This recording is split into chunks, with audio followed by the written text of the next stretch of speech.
Hello, vinyl community. Elliot here, Lazy Dogs Records, and I thought I'd do a video today about bluegrass. Haven't done anything bluegrass related lately, so I thought I would do something for people who may be out there crate digging these days and have some interest in bluegrass, but maybe they don't know a huge amount about it. I'm not saying I'm an expert by any means, but I know a little bit about it.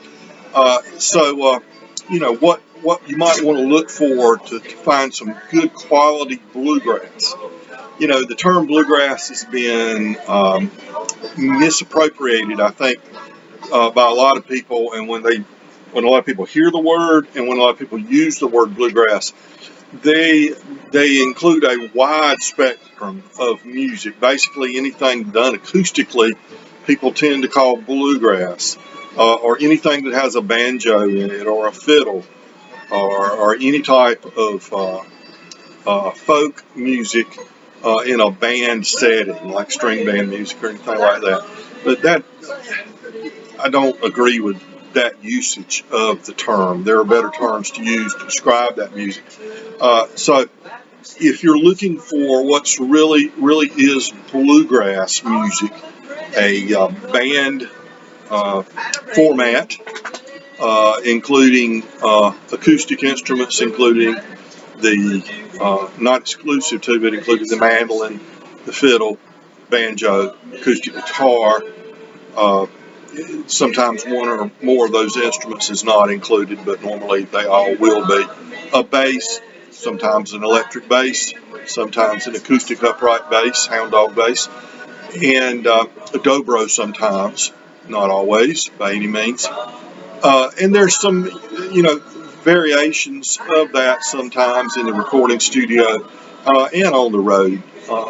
But basically, that's what we're talking about when we're talking about bluegrass, and harmony vocals. Oftentimes three-part harmony vocals that are done with the high lonesome sound. Okay, now, so talking pretty strict bluegrass. Uh, there are a lot of variations, of course, jazz grass and new grass, progressive bluegrass, and all that sort of stuff. And I like all that stuff too.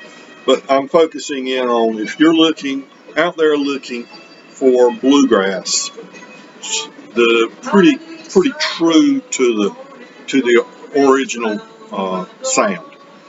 I'm going to talk about three bands that you should be able to find their albums fairly cheaply, if not dirt cheap, and that you will get a lot of good enjoyment from. Because like any other form of music, there's lots of bands out there, and a lot of bands put out records during the golden age of the LP, the 60s and 70s.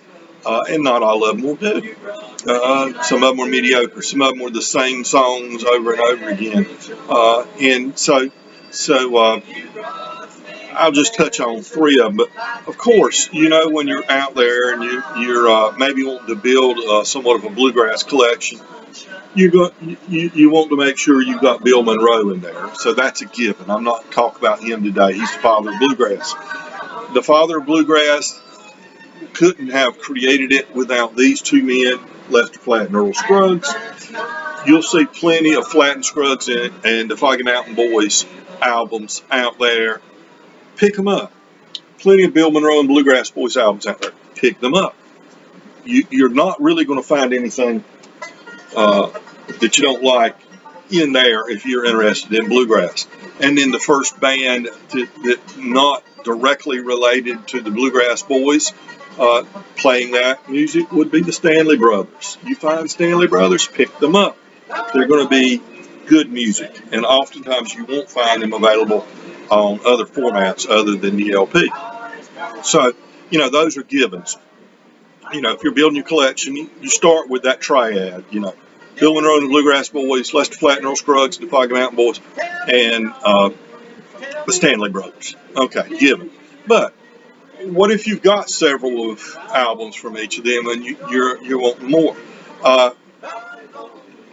Going into to the bands that came along after and produced a good quality bluegrass presentation on LP. One group, this first group I'll show you, started in 1957, I believe, July 4th, 1957, if you believe Discogs, and had their first recording actually on Folkways in 1960, and that would be the Country Gentleman. Now, this is a Rebel Records album from the Country Gentleman, and Country Gentleman. Now, here's a more, I say more recent. It's really not recent at all, but into the 1970s. Country Gentleman, and this album is "Sit Down, Young Stranger." Okay, Country Gentlemen have a long career. They're from the Washington D.C. area, a hotbed of bluegrass, by the way, and so many great musicians went through the Country Gentlemen, played with them, much like so many great bluegrass musicians came through the Bluegrass Boys with Bill Monroe. Many of them.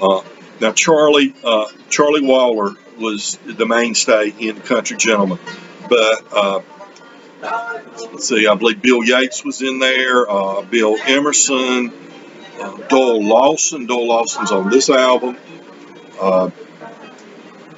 Tom Gray, John Duffy was a major part of the Country Gentlemen. Mike Aldridge on the dobro. It's just a who's who of great bluegrass musicians that at some time or another played with the Country Gentlemen, and they've got a bunch of albums. They've got, counting compilations, over 50, I'd say, albums out there. A lot of them on Sugar, some of them on Sugar Hill, some of them on Rebel, a couple on Folkways, but I highly recommend check out the Country Gentlemen. If you see them in the wild or at a record shop, you really can't go wrong with some good music from the Country Gentlemen.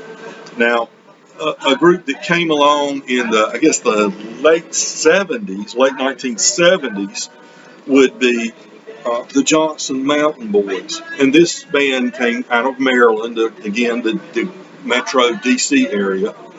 This is a great band. They weren't neo-traditional or anything. Their sound was pretty true to the traditional bluegrass sound, but they weren't trying to be a museum piece or anything like that. This is another album by them, live at the Birchmere, which is a major venue for bluegrass and acoustic music and blues and things like that in the D.C. area. They almost, I think all their records, not almost, but all their records are on Around Records. And they were around for about 10 or 11 years, and there's probably a dozen, maybe a little fewer than a dozen Johnson Mountain Boy albums. I would highly recommend the Johnson Mountain Boys. Working Close, this is a really good album. The term working close comes from the mic. When you gathered around one mic to perform, instead of having each individual instrument and each individual vocalist mic separately, you control the sound by moving forward and back from the mic, leaning in. In essence, when you started singing your harmonies, if it's a 3-part harmony, 3 men leaned into the mic and sang. So that's the term working close there. So the Johnson Mountain Boys, you can't go wrong. A very good bluegrass band. And another one, now we talked about the DC metro area being a hotbed for bluegrass. There's a lot of good bluegrass coming out in the 1960s. There's several good bands out of the West Coast. And, lots of those morphed into more of country rock or more of an electric influenced band. The Dillards, for instance, some of those artists that perform with those bands would go on and perform with more of a country or more of a rock or sometimes country rock sound. But one that did not dilute their bluegrass influence would be Don Parmley. And he had a band. Now in California, he was in the Golden State Boys, which became also was known as on some of the later album releases, a couple album releases, I believe, at least one. The Hillman, because Chris Hillman was in the band and somebody he was, maybe the best known. But this is Don Farmley right here, and he's originally from Kentucky, but as a child moved to California, and so the Bluegrass Cardinals emerged on the scene in 1974 in LA, Los Angeles, and but 2 years later, Don Parmley and the band packed up and relocated to Northern Virginia again. We'll get into that DC area.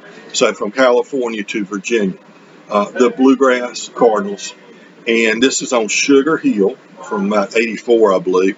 Very good record, and you notice this 4 of the 5 members have signed it here.